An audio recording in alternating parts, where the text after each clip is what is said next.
भगवान कल की कथा में भगवान घोषणा कर रहे हैं कि मैं सब भूतों में समभाव से व्याप्त हूँ। चाहे वो भक्त हों, चाहे वो प्रिय हों, चाहे अप्रिय हो, समः अहं सर्वभूतेषु न मे द्वेष्यः अस्ति न प्रियः। ये तो घोषणा कल कर दी। तो आज और आगे कह रहे हैं कि महादुराचारी भी अगर है, लेकिन वो जो है अन्यक भाग है। मतलब क्या हुआ, मैंने अपनी भक्ति की विशेष महिमा भगवान दिखा रहे हैं।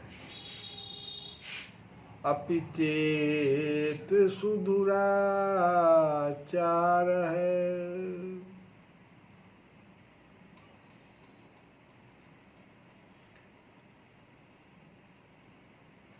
चेत सुदुराचार है।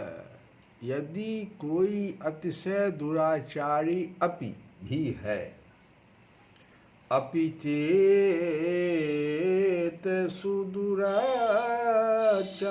है,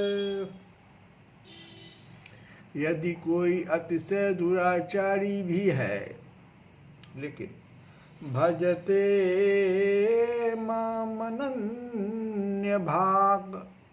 अनन्य भाग मतलब होता है अनन्य भाव से मेरा भक्त होकर भजन करता है, मुझको ही भजता है। भजते माम, मुझको भजता है। कैसे? तो अनन्य भाव से मेरा भक्त होकर मुझको भजता है। बहुत दुराचारी है। अपि चेत सुदुराचार है, यदि कोई अतिशय दुराचारी, साधारण दुराचारी नहीं, अतिशय दुराचारी है। देखो भगवान कहना क्या चाहते हैं कि सदाचारी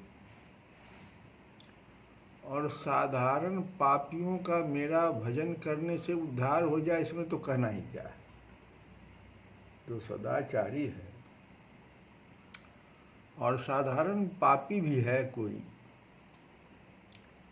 तो मेरा भजन लेकिन कर रहा है तो उद्धार हो गया, तो इसमें क्या कहना है। लेकिन इससे तो आगे कह रहे भगवान कहते हैं भजन से अतिशय दुराचारी का भी उद्धार हो सकता है। सुदुराचार मतलब हुआ अतिशय दुराचारी।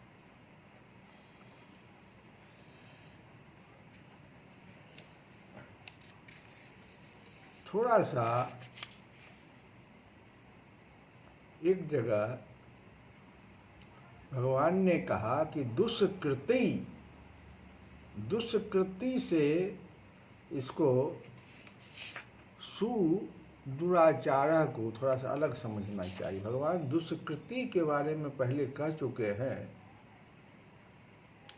कि वो मुझे भजता ही नहीं।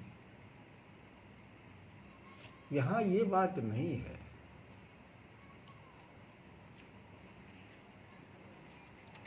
यहाँ जो है वो जो दुष्कृति है उस तो नराधमा है, आसुरी भाव वाला व्यक्ति है, वो नास्तिक है।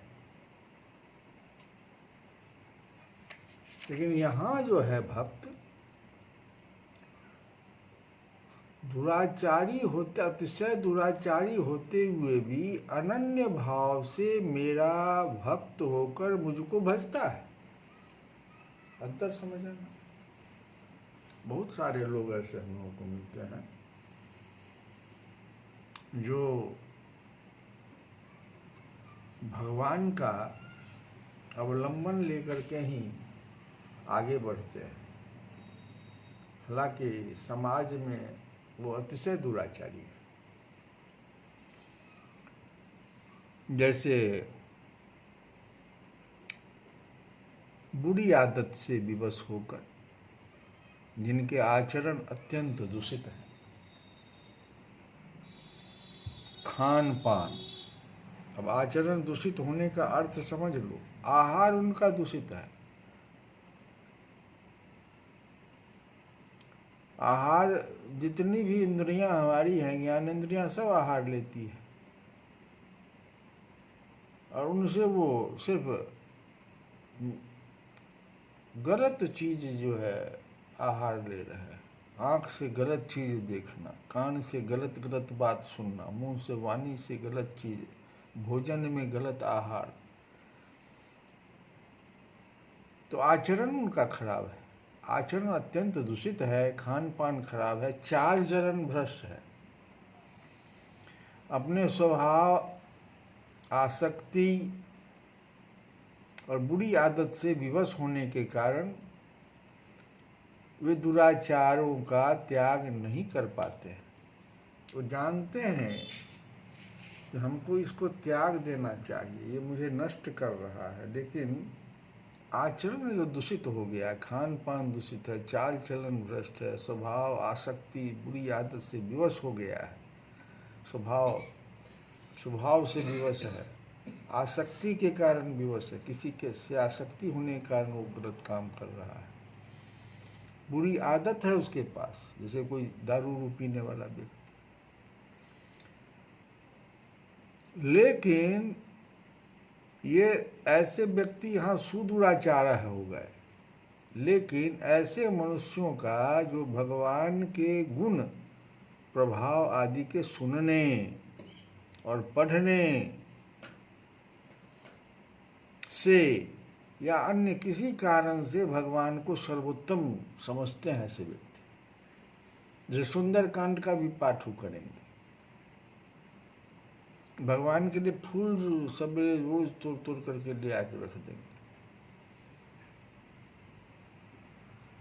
जानते हैं कि हमसे सब काम गलत हो रहा है, इसके बावजूद भी वो समझते हैं कि भगवान हम सबसे सर्वोत्तम भगवान ही हैं, एकमात्र भगवान का ही आश्रय लेकर अतिशय श्रद्धा प्रेम पूर्वक उन्हीं को अपना इष्ट देव मानते हैं। तो यही उनका हुआ अनन्य भाग। भगवान इसीलिए आगे कह दिए कि अपि चेत सुदुराचार भजते माम अनन्य भाग। तो ऐसे व्यक्ति को भगवान कहते हैं साधु एव सह मंतव्यः। वह साधु ही मानने योग्य है, मंतव्य है, वह साधु ही, साधु एव सह मंतव्यः सम्यक व्यवसितः ही स। क्योंकि वह यथार्थ निश्चय वाला है, इसका निश्चय जो है यथार्थ है। क्या यथार्थ निश्चय है? कि उसने भली भांति निश्चय कर लिया है, व्यवसितः, व्यवसितः कह दिए भगवान, माने उसने भली भांति निश्चय कर लिया है कि परमेश्वर के भजन के समान अन्य कुछ भी नहीं है। तो ऐसे भक्त का भी भगवान कहते हैं, यदि कोई अतिशय दुराचारी भी अनन्य भाव से मेरा भक्त होकर मुझको भजता है तो वह साधु ही मानने योग्य है, क्योंकि वह यथार्थ निश्चय वाला है, अर्थात उसने भली भांति निश्चय कर लिया है कि परमेश्वर के भजन के समान अन्य कुछ भी नहीं है।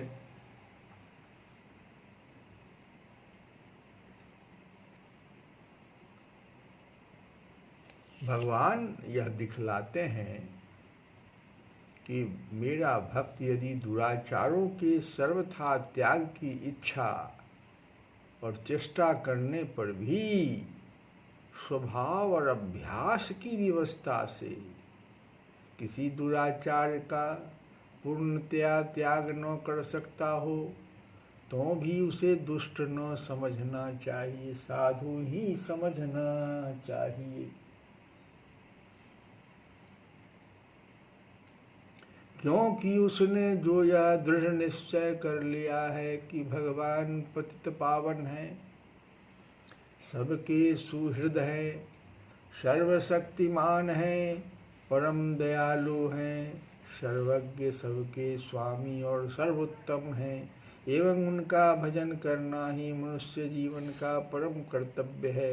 इससे समस्त पापों और पाप वासनाओं का समूल नाश होकर भगवत कृपा से मुझको अपने आप ही भगवत प्राप्ति हो जाएगी। और यह जो निश्चय उसका है बहुत ही उत्तम और यथार्थ निश्चय इसको कहते हैं। जिसका ऐसा निश्चय है वह मेरा भक्त है और मेरी भक्ति के प्रताप से वह शीघ्र ही पूर्ण धर्मात्मा हो जाएगा। ऐसे बहुत सारे समाज में उदाहरण हैं जो कि शुरू की अवस्था में बड़े राक्षसी अपने को कहते थे, मैं तो राक्षस था, लेकिन बाद में ऐसा परिवर्तन हुआ उनमें, ऐसा परिवर्तन कि 24,000 नाम का अवलंबन प्रत्येक दिन का ले लिया।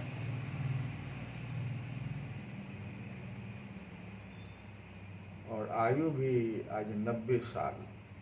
समाज में ऐसे बहुत उदाहरण हैं। इसलिए भगवान की घोषणा समझ करके भगवान के नाम का, रूप का, कथा, लीला सबका अवलंबन लेना चाहिए। और नास्तिक जो है वो तो सीधे कट कर देगा, बात को सीधे काटेगा, तो वैसे व्यक्ति के लिए नहीं, उसको तो दुरात्मा, वो तो आसुरी स्वभाव का है, उसके लिए नहीं यहाँ कुछ कह रहे हैं भगवान।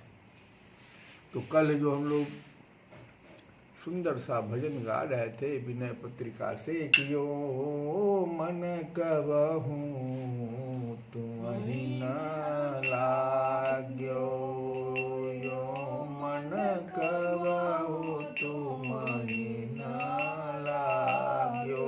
मेरा मन आपसे ऐसा कभी नहीं लगा जैसा कि वह स्वभाव से विषय में लगा रहता है। ये तुलसी बाबा कह रहे हैं। ये मन जो है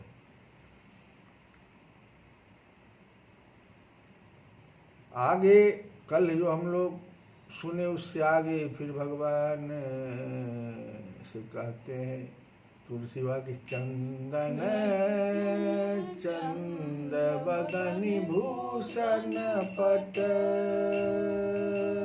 जो चह पावन पर क्यों रघुपति पद पदम परस को तनुपात किन तरस्यो। अयो मन कबहू तुम्हि न लाग्यो, यो मन कबहू तुम्हि नहीं लाग्यो। कहते हैं तुलसी बाबा कि जैसे मैंने शरीर, वचन और हृदय से बूढ़े बूढ़े देवों और दुष्ट स्वामियों की सब प्रकार से सेवा की, वैसे उन रघुनाथ जी की सेवा कभी नहीं की जो तनिक सेवा से अपने को खूब ही कृतज्ञ मानने लगते हैं और एक बार प्रणाम करते ही अपार करुणा के कारण सुखचा जाते हैं। तो यूं मन कबहू तुम्हि न लाग्यो, जो सब बात कुदेव कुठाकुर से बपु बचन ही हूँ, त्यों राम सुकृतज्ञ जे सकुचत सत्कृत प्रणाम किए हूँ। अरे ओ मन कबहू तुम्हि नहीं लाग्यो। कहते हैं तुलसी जैसे यह अधम शरीर चंदन चंद्रबदनी युवती सुंदर गहने और मुलायम कपड़ों को स्पर्श करना चाहता है, वैसे श्री रघुनाथ जी के चरण कमलों का स्पर्श करने के लिए यह कभी नहीं तरसता। जैसे मैंने शरीर वचन और हृदय से बुरे बुरे देवों और दुष्ट स्वामियों की सब प्रकार से सेवा की, वैसे उन रघुनाथ जी की सेवा कभी नहीं की जो तनिक सेवा से ही थोड़ा प्रणाम करते ही अपार करुणा के सागर सकुचा जाते हैं। श्री कृष्ण गोविंद हरे मुरारे, हे नाथ